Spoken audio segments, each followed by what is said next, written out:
evening everyone, another design for today guys. Curtain na dito siya guys. It's a curtain with cord. Ito siya guys. Design for today. Ayan.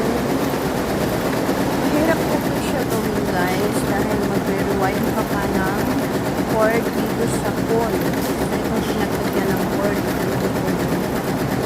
tapos yung gumagana sinulid para matipid yung cord ay nylon.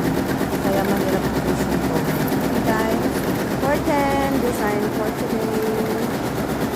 Thank you for watching and subscribe. Bye!